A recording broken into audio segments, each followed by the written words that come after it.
In SAP Analytics Cloud, access to files like stories or models and folders is provided by sharing content with individuals or with teams. The act of sharing an object in SAC is generally done from the file repository.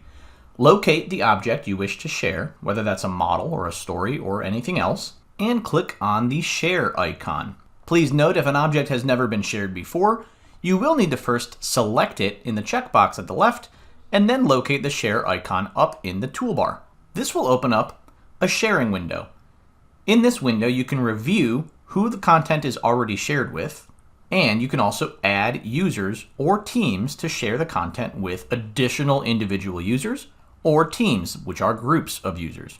You can type in a user's name, or you can open up a dialog box by clicking on the Add Usernames or Teams icon.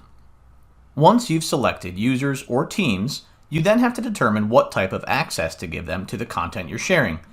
In this dropdown here, you can choose from View Access, Edit Access, Full Control Access, or you can customize the access to specific functions like Read, or View Comments, or Maintain, or Delete.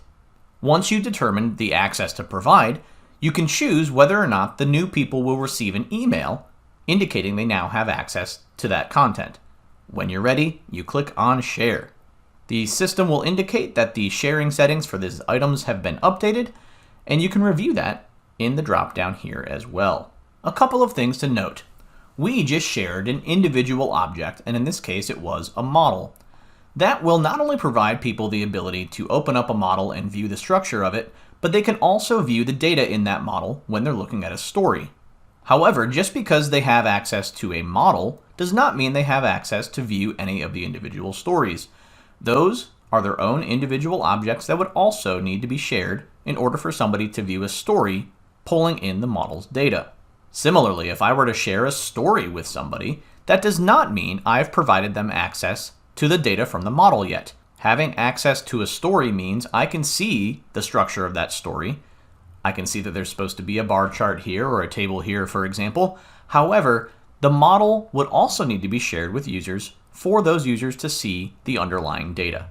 And lastly, let's talk about sharing folders. When we try to share an entire folder, there's one more item to be aware of, and that's this checkbox here that says Share Existing Subfolders and Files. This is an important checkbox because it indicates that when you share a folder, you are also choosing to share all of the contents within that folder. If you do not select the Share Existing Subfolders and Files option, then you would just be sharing access to the parent folder, but none of the contents inside. Outside of that though, sharing folders is exactly the same as sharing individual objects. You would find a user or a team that you wish to share the content with, and designate the View, Edit, Full Control, or Custom access that you wish to provide, and then simply click Share after you've made your selections here.